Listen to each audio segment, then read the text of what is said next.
Shalom, selamat pagi Bapak Ibu, saudara-saudariku yang terkasih di dalam Tuhan Yesus Kristus. Bertemu kembali dengan Embun Surgawi pada pagi hari ini. Mari kita akan merenungkan kebenaran firman Tuhan.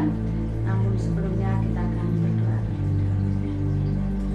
Bapa di surga, Allah yang baik, Allah yang mengasihi kami mengucap syukur Tuhan pada pagi hari yang indah ini kami boleh bersama-sama untuk merenungkan kebenaran firman Tuhan. Mari Roh Kudus yang akan memimpin, menguasai hati kami, juga kami semua yang akan mendengarkan firman Tuhan pada pagi hari ini. Tuhan akan tolong kami. Terima kasih Tuhan Yesus, kami menyerahkan waktu ini sepenuhnya ke dalam tangan kuasa Engkau. Amin.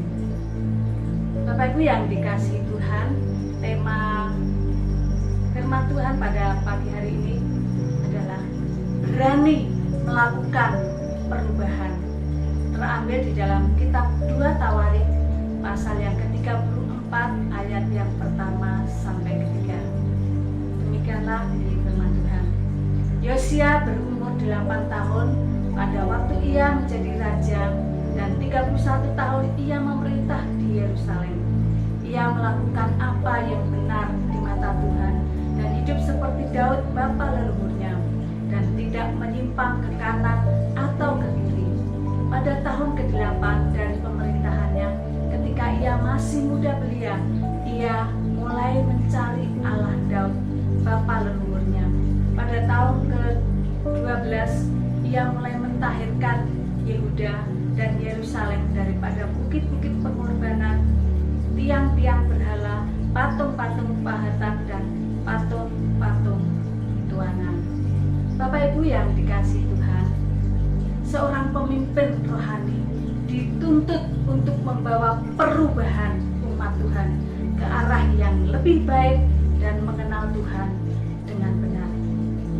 Banyak orang punya bakat untuk memimpin, namun tidak kuat terhadap proses yang ada. Maunya mencapai segala sesuatu secara instan, yang seharusnya siap menghadapi berbagai tantangan yang sedang menghadang, seperti keteladanan Yosia menjadi raja Yehuda di usia yang masih muda belia, 8 tahun, usia yang masih sangat muda.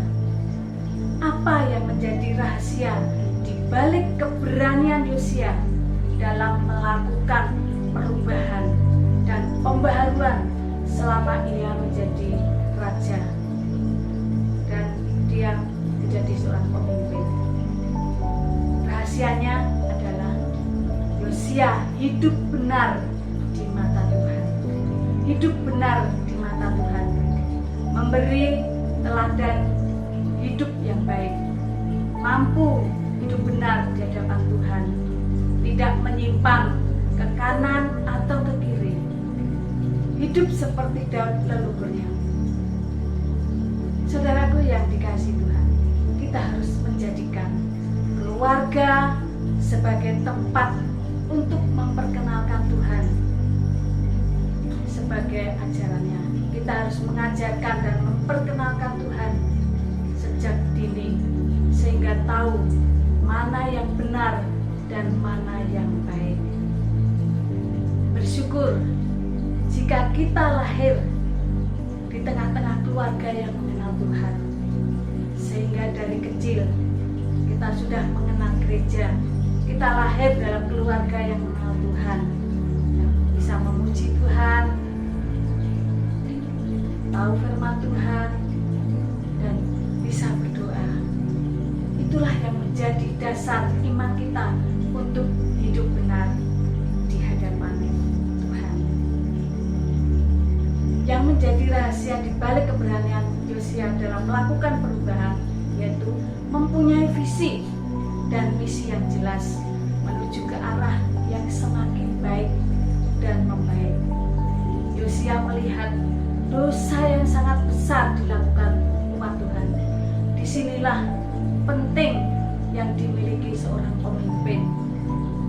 Marilah saudaraku yang dikasihi Tuhan, pembaharuan iman dan rohani kita sangatlah penting dan harus dilakukan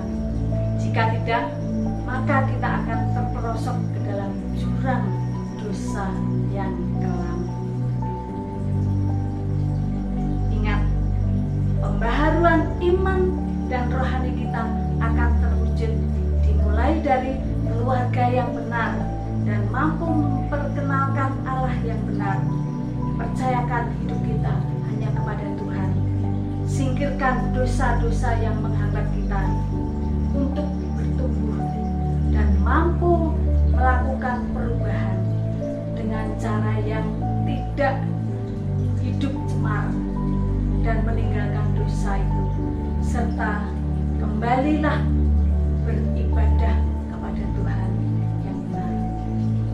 Roma 12 ayatnya yang kedua dikatakan, janganlah kamu menjadi serupa dengan dunia ini, tetapi berubahlah oleh pembaharuan budimu, sehingga kamu dapat membedakan manakah kehendak Allah,